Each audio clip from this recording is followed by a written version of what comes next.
सुधा समाधान।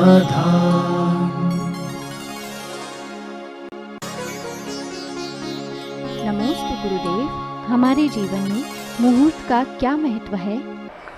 देखो, मुहूर्त आदि जो हैं ये सब हमारे पुण्य की उदीरना में कारण है। मुहूर्त ही सब कुछ नहीं है। यदि तीव्र अशुभ कर्म का उदय है तो कितना ही अच्छा मुहूर्त हो, विघ्न आएगा तो आएगा। तीव्र पुण्य कर्म का उदय हो तो कितना भी अशुभ मुहूर्त हो, उसके कार्य को कोई बिगाड़ नहीं सकता। ये पहला सिद्धांत है। अब फिर मुहूर्त आदि की जरूरत क्या है? जब पुण्य कमजोर होता है,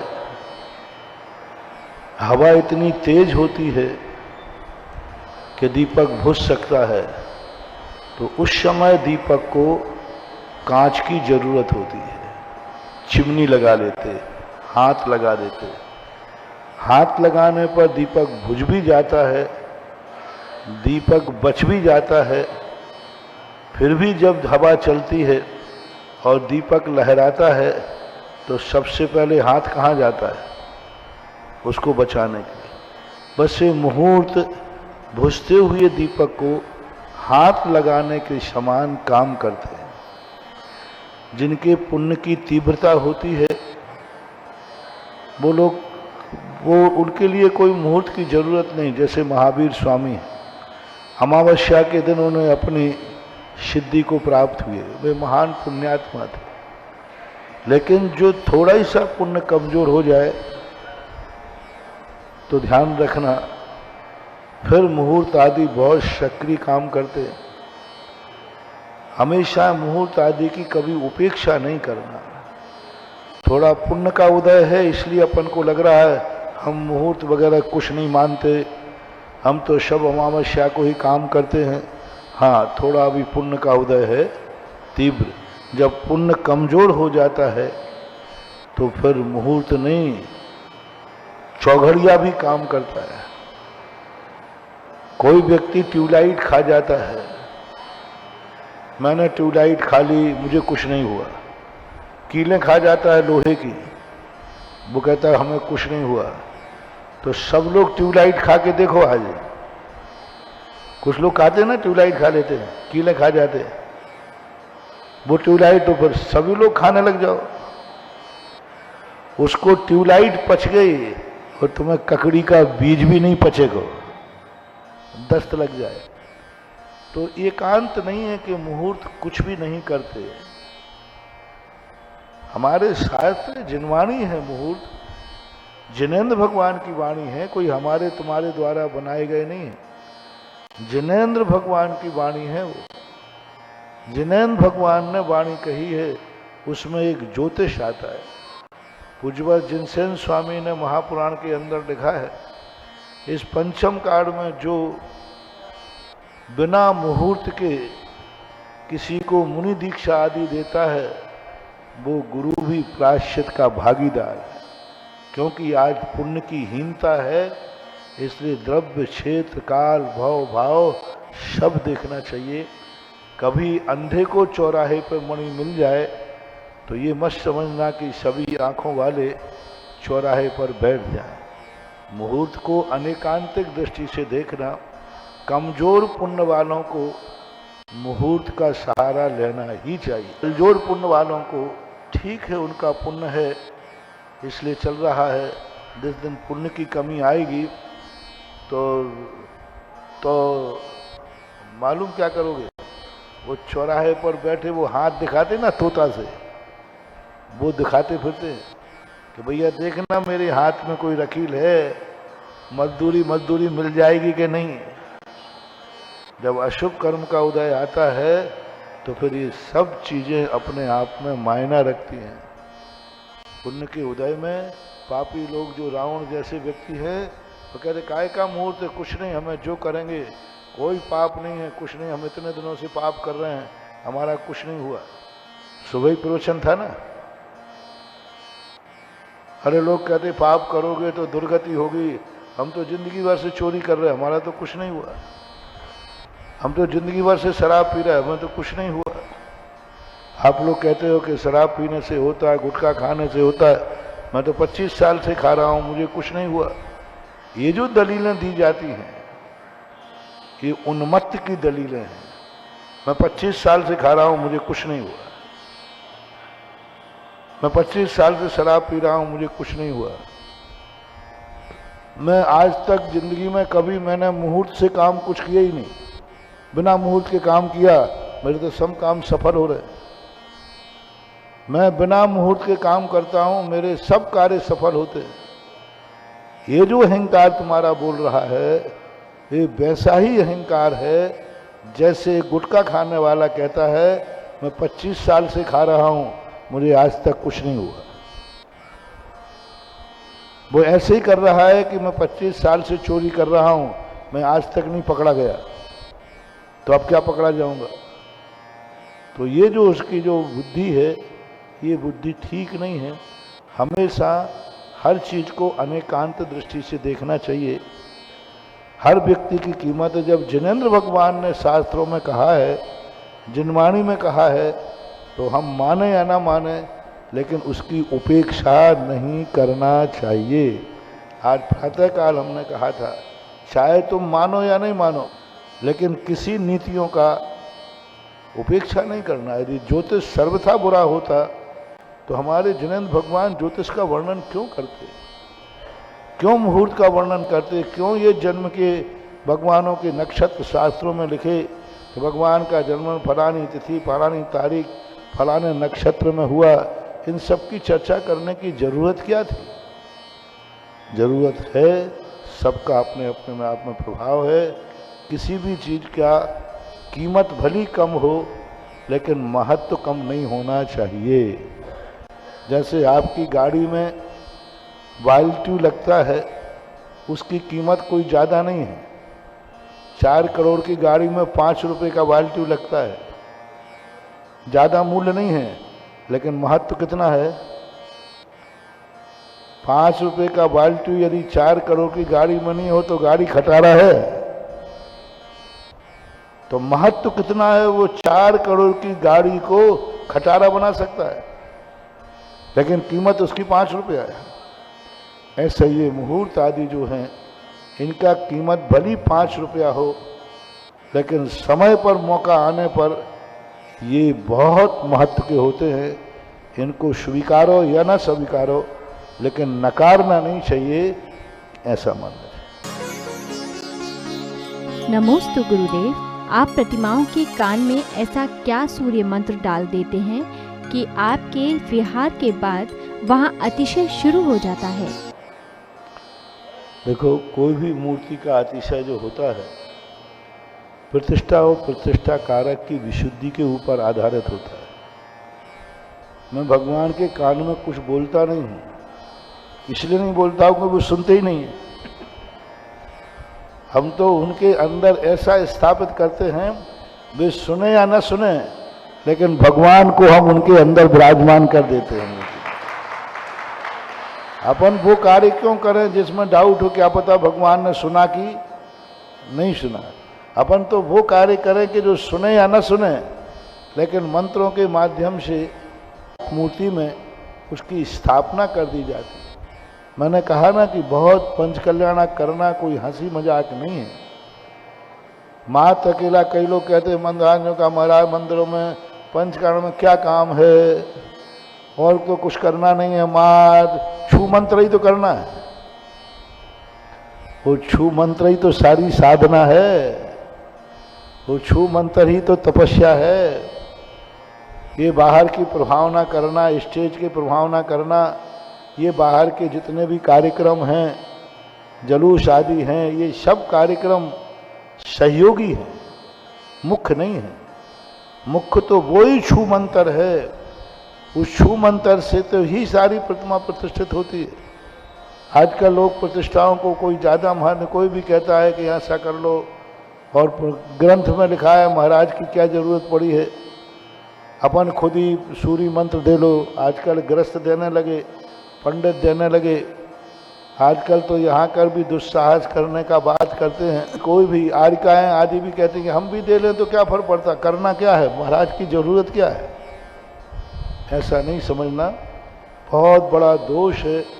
ऐसा जो कहते हैं कि प्रतिष्ठा में महाराजों की कोई नहीं छू मंत्र करना है, ये बहुत बड़ा कर्म का बंद करते हैं, बहुत बड़ी साधना है, जिन आज्ञा का उल्लंघन है।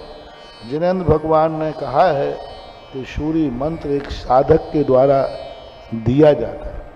अब वो साधक कितनी साधना कर पाता है, कितनी तपस्या कर पाता है, उन मंत्रों को उसने स्वयं सिद्ध किया है कि नहीं किया। सूर्य मंत्र तो जो लिखे रहते हैं, वस्तुतः वास्तविक मंत्र तो वो होता है प्रत्येक सच्चे अच्छे साधु का, प्रत्येक अच्छे साधक का एक निजी मंत्र होता है। निजी मंत्र होता है, वो स्वयं का मंत्र होता है, वो किसी से प्राप्त नहीं, वो स्वयं उसकी साधना करता है। ऐसे उस निजी मंत्र को जब स्थापित करता है, वो मूर्ति अतिशयकारी और चमत्कारी होती ही होती। अब ऐसा क्यों होता है, ये तो जो करते हैं उनसे पूछना, मैं नहीं बता पाऊंगा। ऐसा क्यों होता है पंचकर्ण के बाद अभिषेक, तो ये ऐसा कौन करता है, देवता करते, तो देवताओं से पूछो ना कि भाई ऐसा क्या मामला है आपका, महाराज जी से आपकी क्या सेटिंग है। मेरा तो यही काम है कि जिस मूर्ति को हमारे कहने पर हजारों लोग नमोस्तु करेंगे, वो मूर्ति इतनी पवित्र हो कि नमोस्तु करने वाले की हर इच्छा की पूर्ति हो। मेरी तो एक ही इच्छा होती है कि अपने पसीने की कमाई से लोग मंदिर बनाते हैं और बड़ी श्रद्धा भाव से भगवान को बैठालते हैं, और वो मूर्ति में इतनी शक्ति आवे, इतनी शक्ति आवे कि वह उसके सामने उसका भक्त जब भक्ति से आराधना करे तो उसके सारे संकट ऐसे ही दूर हो जाए जैसे हवा चलने पर आकाश के बादल दूर हो जाते। मेरी तो यही भावना रहती है कि उसकी श्रद्धा कितनी है, कितनी श्रद्धा है। पाषाण आंखों से पाषाण दिख रहा है और हमारे कहने पर वो उनको भगवान मान रहा है। हे भगवान, आप मूर्ति में आवे या नहीं आवे, लेकिन जब मेरा नमोस्तु करे मेरा भक्त, तब जरूर तुम भगवान बन के वेदी पे बैठे रहना चुपचाप, क्योंकि मैं इनको नमोस्तु कराता हूं, मैं इनको सबसे ज्यादा अभिषेक कराता हूं। तो क्या इनको बुद्धू बना रहा हूं? मैं सबसे ज्यादा बोलता हूं कि भगवान का और कुछ करो या नहीं करो, लेकिन अभिषेक जरूर करना।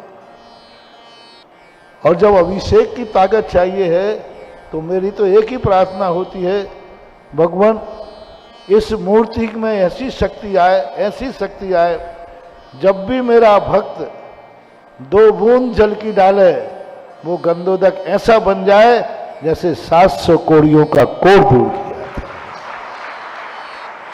जब मैं सूर्य मंत्र देता हूं कुछ मूल प्रतिमाओं में, उस समय मेरी भावना रहती है, मैं उस मूर्ति से यही बोलता हूं, कान में कहो या वैसे कहो, ये भावना करता हूं, हे मूर्ति, मैं हे मूर्तिमान, ये मूर्ति तो सुनी नहीं, हे मूर्तिमान आप आके विराजमान होइए।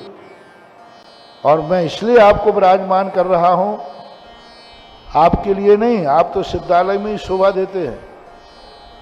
मैं मूर्ति में इसलिए विराजमान कर रहा हूं, मेरा भक्त जब विपत्ति में पड़ेगा, मेरा भक्त जब संकट में पड़ेगा, मेरा भक्त जब कोरोना से घिरेगा, मेरे भक्त पर कोई बीमारी आएगी, मेरा भक्त जब ऐसी बीमारी में पड़ जाए, उस समय जब इस मूर्ति पर 2 बूंद गंदो जल की ढाले, उन बूंदों में इतना अतिशय आ जाए, इतना अतिशय आ जाए कि गंधोदक लगाते ही मकरध्वज मर्त्या भवंती मकरध्वज तुल्य रूपा। बस एक भावना, मूर्ति को स्थापित करते समय ये मूर्ति ऐसी चमत्कारी हो, उद्भूत भीषण जलोदर भार भुगना सोच्याम दशा मुपगता श्रुत जीवित आजा। त्वदपाद पंकज रजो मृत दिग्ध देहा मृत्या भवंति मकरध्वज। जब भी वो इस मूर्ति के चरण स्पर्श करे, गंधोदक ले, वह मरने वाला जीव भी मकरध्वज जैसा एक बहुत बढ़िया स्वरूपवान बन जाए। इन भावनाओं के साथ प्रतिष्ठा करेगा जो, उनमें वैसी भावना, कहते ना, जाकी रही भावना जैसी, सो देखी मूरत तिन तैसी।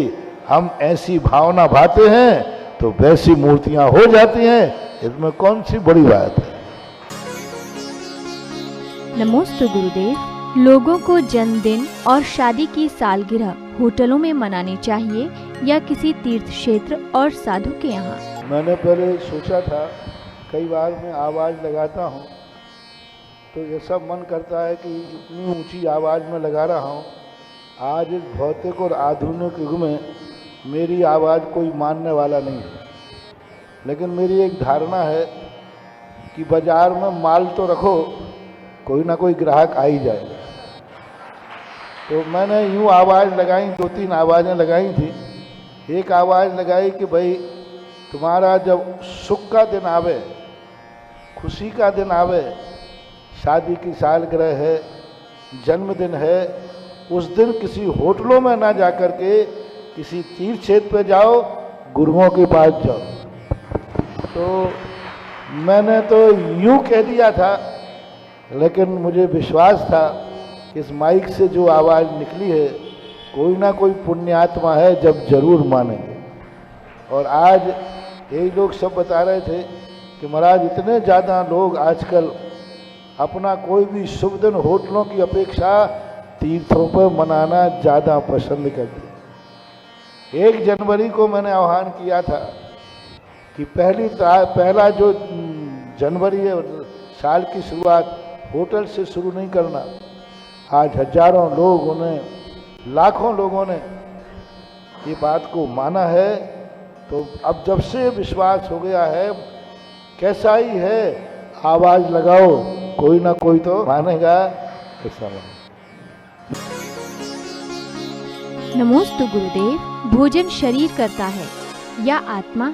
अगर शरीर करता है तो मृत शरीर भोजन क्यों नहीं करता? ग्रस्त है, ग्रस्त होने के नाते बेटे को पिता पैदा करता है कि माँ पैदा करती है? माँ पैदा करती। तो पिता को हटा दें? दोनों कैसे? दोनों करते हैं।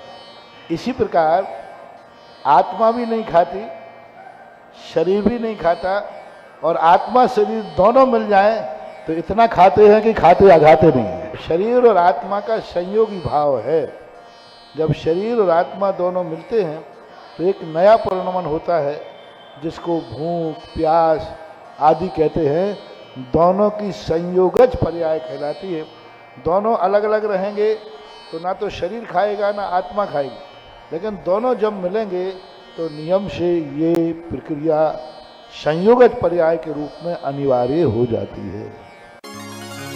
सुधा समाधान।